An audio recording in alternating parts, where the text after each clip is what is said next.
Hello, everybody. How are you? Wow, a packed room today. Yes, ma'am. Last night, the Trump administration faced another example of judicial overreach. Using his full and proper legal authority, President Trump imposed universal tariffs and reciprocal tariffs on Liberation Day to address the extraordinary threat to our national security and economy posed by large and persistent annual U.S. goods trade deficits. The United States has run a trade deficit of goods every year since 1975.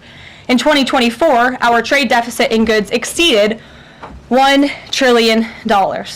Everybody agrees this is unacceptable. President Trump is delivering on his promise to fix this problem, and he has taken a long overdue and much needed bold stance for American workers after decades of our manufacturing base being hollowed out. The president's rationale for imposing these powerful tariffs was legally sound and grounded in common sense.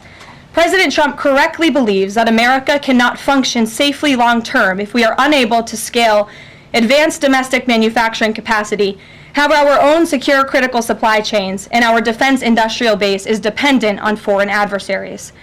Three judges of the U.S. Court of International Trade disagreed and brazenly abused their judicial power to usurp the authority of President Trump to stop him from carrying out the mandate that the American people gave him.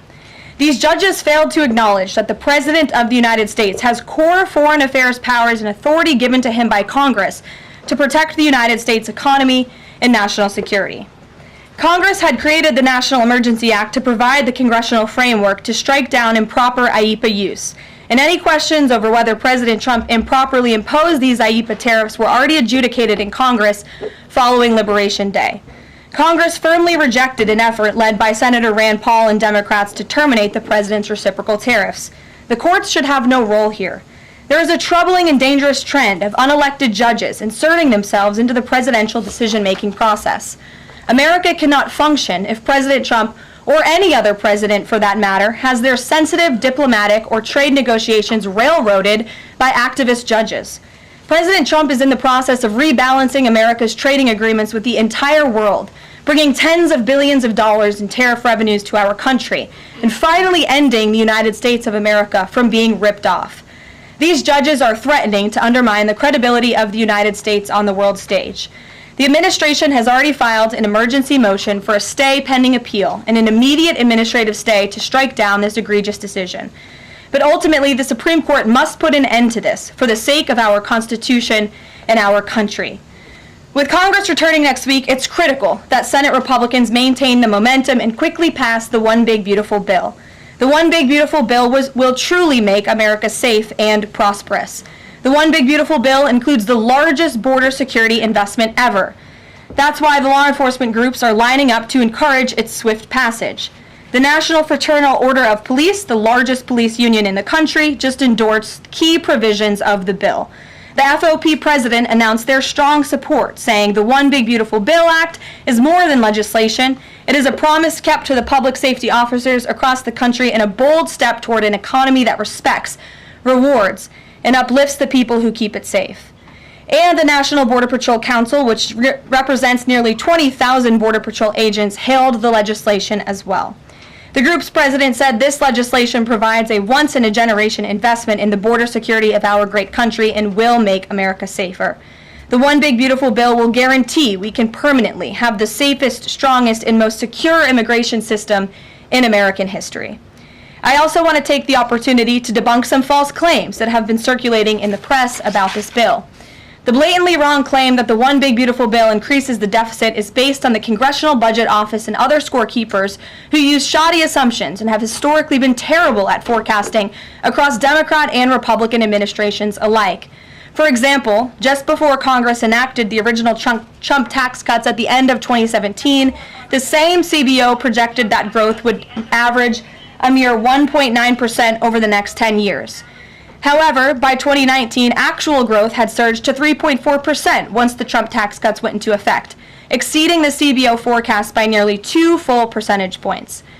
The CBO's latest forecast makes the same anemic growth assumptions as they did in 2017, missing the impact of the One Big Beautiful Bill. The CBO assumes long-term GDP growth of an anemic 1.8%, and that is absurd.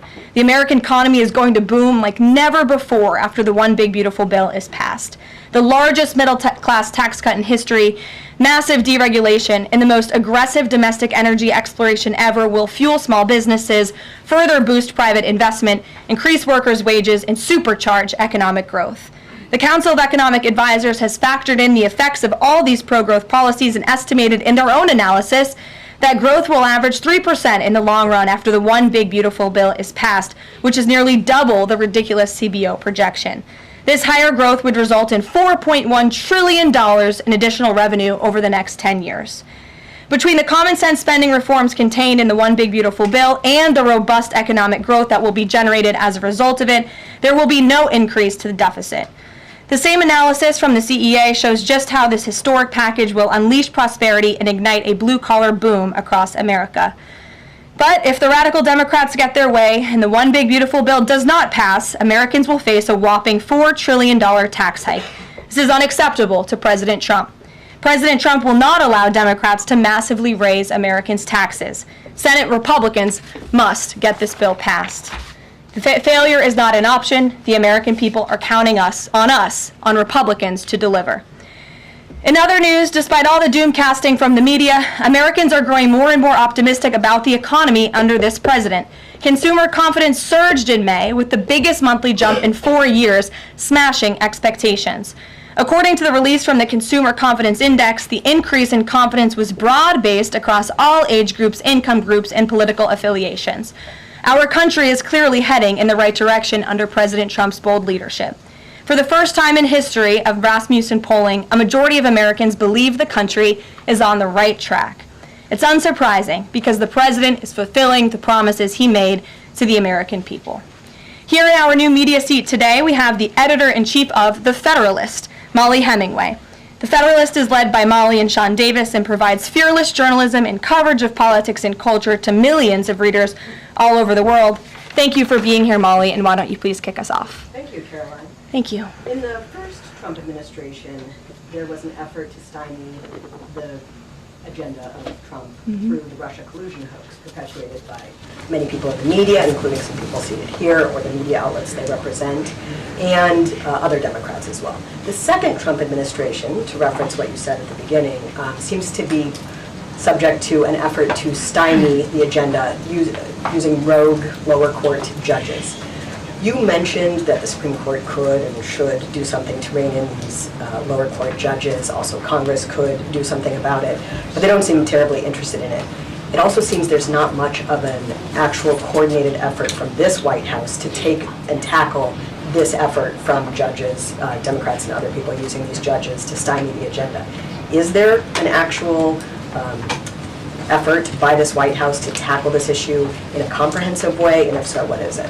There is an effort by this administration to tackle these rogue judges and the injunctions and the blockades that we have faced in our broken judicial system in every case. I mean, we have seen time and time again these lower district court judges ruling against this administration and the president's basic executive authority and powers. And this administration is fighting every single one of those battles in court, including already the block that came down from the tariff court, the IEPA court last night. And as on my way out here to the briefing room, I understand that there was another district court judge right here in Washington, D.C., who ruled against the president's tariff power. And I will get to the heart of your question, and I'm glad that we are addressing this in the room today, because nationwide injunctions ordered against the first Trump administration, Trump 1.0, account for more than half of the injunctions issued in this country since 1963. And President Trump had more injunctions in one full month of office in February than Joe Biden had in 3 years. And let me roll through some of these radical injunctions to paint the picture for the American people at home. These are not just talking points. These are real judges in the court of law who are trying to block the president's power and the policies that he was elected to enact. For example, a court ordered the Trump administration to return already deported terrorist aliens back to the United States. A court has ruled the Trump administration can't even temporarily pause our refugee programs. Courts prohibited the Trump administration from eliminating federal funding for child transgender surgery and mutilation, a practice that the American people overwhelmingly reject.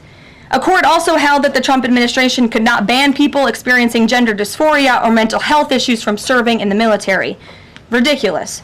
Courts prohibited the removal of transgender women from women's prisons despite potential physical harm to real women in those prisons, biological women. A Northern District of California judge issued an absurd ruling that the president cannot fire people within the executive branch without Congress passing a bill, even though Congress has expressly authorized the president through the Office of Personnel Management to authorize reductions in force across agencies. A court also ordered the Trump administration to rehire thousands of already fired employees in several cases. A federal judge blocked the Trump administration from defunding the Department of Education, another signature campaign promise that this president has the power to implement. Courts ordered the Trump administration could not eliminate funding for illegal DEI programs, hence the word illegal. These are illegal programs to begin with, and now the courts are trying to say this president can't roll them back. And a district court judge prohibited the president from issuing any categorical funding freezes. And then another court ordered on top of that the administration makes $2 billion of payments in 36 hours. These are just a few of the ridiculous orders that we have seen from lower district court judges every day, and we hope that the Supreme Court will weigh in and rein them in. But White House advisor Stephen Miller says it's judicial tyranny. Some people are calling it a judicial coup. You're saying you're responding to each and every one of these actions, efforts by these judges to delay or thwart the implementation of the agenda. But is there going to be anything more than that, or is it just going to let this operation continue, even though it could delay everything for years until the presidency is over? The administration is operating under the directive given to from the president that we need to comply with the court's orders. He's made that very clear, but we're going to fight them in court, and we're going to win on the merits of these cases because we know we are acting within the president's legal and executive authorities. And thanks for being here. Gabe. Thank you, Caroline. Question on tariffs, but first actually some foreign policy news, some breaking news. Some local Israeli media is reporting that Prime Minister Netanyahu told hostage families that he's accepted a 60-day truce offer. So can you confirm, have Israel and Hamas agreed to a truce? I can confirm that Special Envoy Witkoff and the president submitted a ceasefire proposal to Hamas that Israel backed and supported. Israel signed off on this proposal before it was sent to Hamas. I can also confirm that those discussions are continuing, and we hope that a ceasefire in Gaza will take place so we can return all of the hostages home, and that's been a priority from this administration from the beginning. I won't comment further as we are in the midst of this right now. So to be clear, you don't know if Hamas has accepted it yet? Not to my knowledge, but certainly if that becomes the case and this ceasefire goes into effect, you'll hear it directly from myself, the president, or Special Envoy Witkoff. On tariffs, Kevin Hassett earlier this morning, he brushed off a legal ruling and called it a hiccup, and he said that trade deal negotiations would continue. Why would other countries continue these trade deal negotiations given the ruling? Because other countries around the world have faith in the negotiator-in-chief, President Donald J. Trump. And they also probably see how ridiculous this ruling is, and they understand that the administration is going to win, and we intend to win. We already filed an emergency appeal. We expect to fight this battle all the way to the Supreme Court. These other countries should also know, and they do know, that the president reserves other tariff authorities, Section 232, for example, to ensure that America's interests are being restored around the world. But I can confirm that our ambassador for trade, Jamison Greer, already heard from countries around the world this morning who said they intend to continue with these negotiations. Peter. Thank you, Caroline. So many of the president's plans right now are being blocked by courts. If the courts are going to be the ones who are shaping policy, does the president wish he would have just become a judge instead?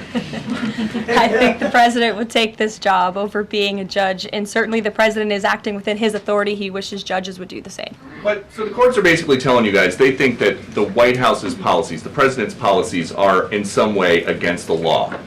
So why can't President Trump ask the Republicans that control the House and the Republicans that control the Senate just to make a new law? Well, these laws have already been granted to the president by the Constitution and by laws that have been previously passed. I'll give you another example. For instance, we've been blocked in court for the revocation of visas from individuals who have the privilege of studying in the United States of America. Secretary of State Rubio has simply used his authority to revoke those visas, to revoke that privilege, and we've seen the courts try to block that. So if these judges want to be the Secretary of State or they want to be the president, they can run for office themselves. It should be the other way around. But all of the actions the president has taken rely on legal authorities that have already been granted to him by our nation's existing laws. And on a different topic, there are some folks in President Biden's inner circle, who are now in talks with Republicans in Congress to give interviews about how they may have handled President Biden's decline. Is the president satisfied with aides only sitting for these transcribed interviews, or would he also like to see some kind of testimony from the former First Lady, Dr. Biden? I think, frankly, the former First Lady should certainly speak up about what she saw in regards to her husband and when she saw it and what she knew. Because I think anybody looking, again, at the videos and photo evidence of Joe Biden with your own eyes and a little bit of common sense can see this was a clear cover-up. And Jill Biden was certainly complicit in that cover-up. There's documentation, video evidence of her clearly shielding her husband away from the cameras. They were just on The View last week. She was saying everything is fine. She's still lying to the American people. She still thinks the American public are so stupid that they're going to believe her lies. And frankly, it's insulting, and she needs to answer for it. Ouija. Thank you, Caroline.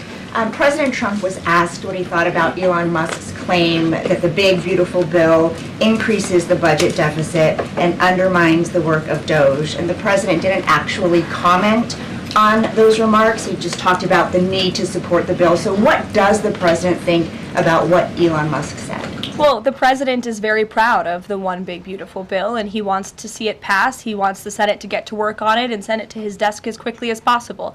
Of course, as you know, Elon Musk announced last night his departure as an official special government employee from the Trump administration. We thank him for his service. We thank him for getting DOGE off of the ground, and the efforts to cut waste, fraud, and abuse will continue. So he doesn't have any comment about Musk saying it adds to the deficit and it undermines all his work? The president commented on this. I commented on it. I told you that this bill saves $1.6 trillion according to the Council of Economic Advisors and the analyses that the president believes in. So he gave a comment. I gave a comment. Just because you don't like that comment doesn't mean it's not a comment. Rachel. Thanks, Caroline. Back on trade, I know you said the White House is going to fight this ruling in court.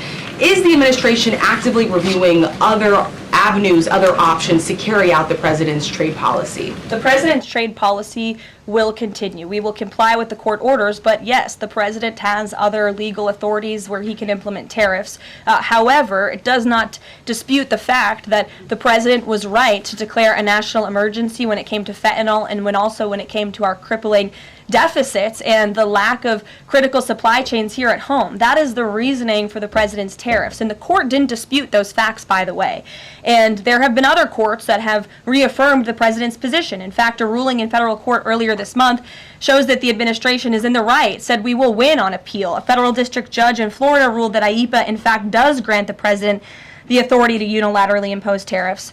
And 20 years ago, I will add, they are not a court, the New York Times editorial board responded to the January 2005 trade deficit of $58.3 billion by writing an editorial entitled Dangerous Deficits.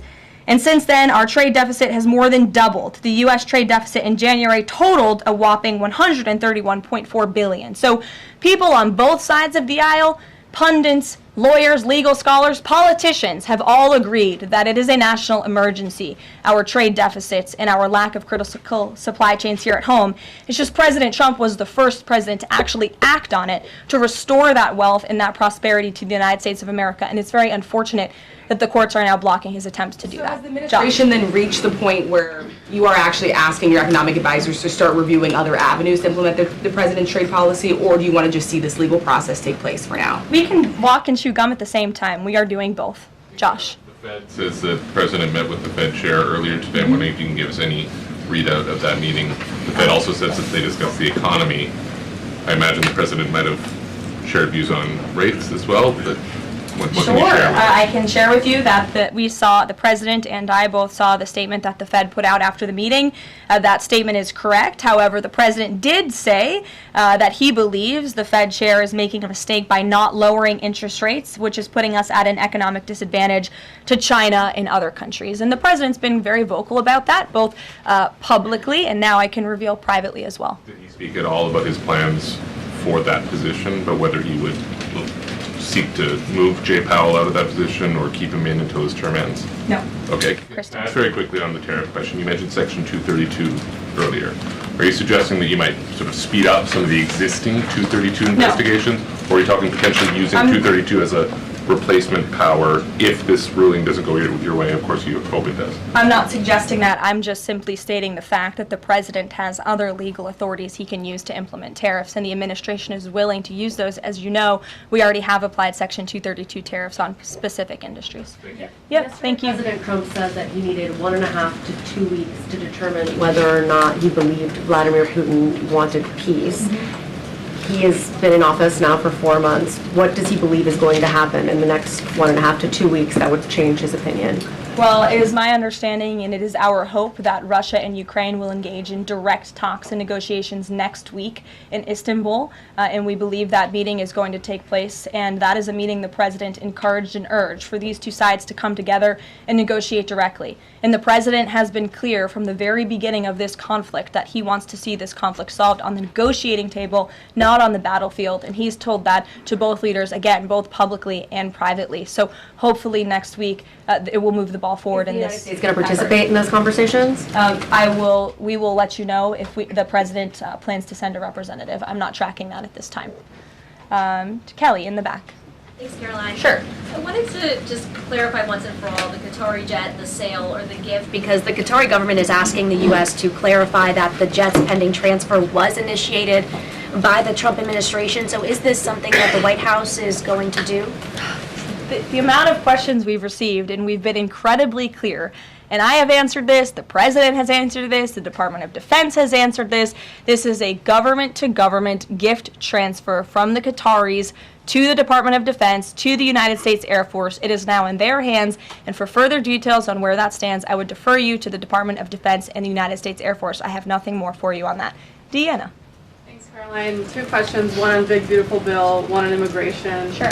Yesterday, Trump said, we will be negotiating that bill, and I'm not happy about certain aspects of it, but I'm thrilled by other aspects of it. Wondering if you could, share any specifics on that.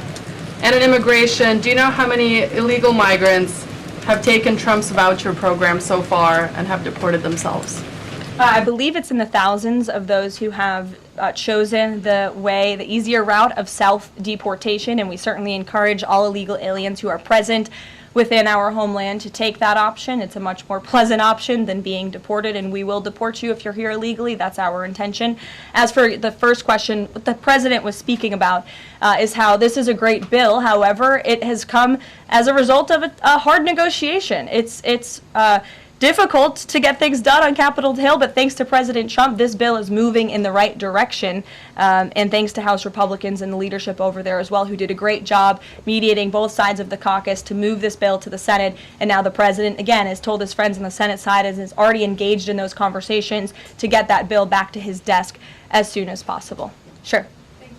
Has this administration been briefed about the incident that happened in Gaza on Tuesday during the rollout of the Gaza Humanitarian Foundation distribution of aid to Palestinians there? And should there be a ceasefire, will this administration continue to rely on this foundation for the distribution of aid to civilians? Are you referring, what incident are you referring to? Tuesday, when the aid was rolled out to Gaza for the first time in many months, and meals and food was given to hungry people, thanks to President Trump. Yes, we were briefed on that plan. The president was the reason that aid went into Gaza, and he got the Israelis to support that plan. And I would add that the previous administration rejected such a plan to ensure that these starving and devastated people in the Gaza Strip were given humanitarian aid and assistance. And it was the previous administration that tried to build this pier, if you all remember it. It was brought to my attention this morning, and I thought that's a good point. Why don't I bring that up? Because there's been so much criticism. In fact, it was on the front page of a newspaper this morning about the criticism for this president having a humanitarian heart and giving people badly needed food and supplies. Nobody wanted to talk about how the previous administration failed in that endeavor. They built this pier that cost $230 million. It lasted about 20 days, and more than 60 U.S. service members were injured.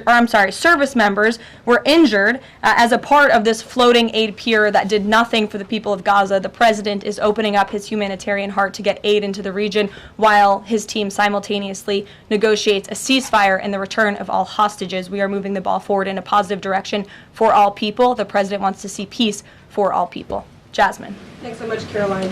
A notice investigation found that the Hallmark Maha Commission report that was released last week cites studies that appear to not exist. We know that because in part we reached out to some of the listed authors who said that they didn't write the studies cited. So I want to ask, does the White House have confidence that the information coming from HHS can be trusted? Yes, we have complete confidence in Secretary Kennedy and his team at HHS. I understand there were some formatting issues with the Maha report that are being addressed, and the report will be updated, but it does not negate the substance of the report, which, as you know, is one of the most transformative health reports that has ever been released by the federal government and is backed on good science that has never been recognized by the federal government. And a quick follow-up, can you talk about what tools or research goes into production of these kinds of reports? For instance, is it AI that's used to put together these reports now? I can't speak to that. I would defer you to the Department of Health and Human Services. What I know is just what I told you. Lindsay. Thank you, Caroline. Many small businesses that we've talked to since the tariffs have been in place have said what would really help them is a long-term plan so that they can catch up. In light of what's happened now, this trade war with the courts, how will that impact this 90-day window? Will you guys be adjusting that? And how can you help relieve some of these small businesses? Well, I would say nobody understands the needs of business owners, and nobody has the backs of our small business community more than President Donald J. Trump. He believes, I've heard him talk about this with small business owners himself, that small businesses are truly the backbone of our American economy. And that's why the president is supporting the One Big Beautiful Bill. So for those you spoke to who are asking for a long-term plan, big tax cuts are coming their way. No tax on tips, no tax on overtime for their workers, more money in their pockets. Their bottom lines will be larger. They can pay their people more. Wages are going to go up. Inflation will continue to come down. We've already seen energy prices plummeting as a result of this president's economic and energy agenda that he has been implementing across the federal government, reducing burdensome regulation. All of that is good news for small business owners across the country. That's why they strongly support the president, and that's the Trump economic plan that is underway. And again, you're emphasizing, I believe, the need to pass the One Big Beautiful Bill, and the president wants to see that happen. Sure. Will you still work within that 90-day window for these trade negotiations? Does that still stand? Again, as far as we're concerned, our trade agenda is moving forward, and we've already heard from countries around the world today who will continue to negotiate in good faith with the United States so we can cut good trade deals on behalf of the American people, and we fully expect to win this case in court. Sure. On Golden Dome, the president put out this number of $61 billion. How did he arrive at that? Is that the number it will cost to protect Canada, and is it negotiable, or where did it come from? I can certainly ask the president, and I can check in with our research team, and we'll get you the facts on that number. But the Golden Dome is certainly a significant investment in our nation's national security and homeland security to protect Americans, all of you in this room, from future threats. Any readout on, have the Canadians been talking in good faith about paying to be in it? I know they expressed some interest. Well, the president has certainly expressed to the Canadians how we are essentially subsidizing their national defense. He brought it up in his meeting with their new leader here, and as you know, we'll be traveling to Canada next month for the G7, so I expect that topic of discussion to come up on that trip as well. Sure. Hi, thanks, Caroline.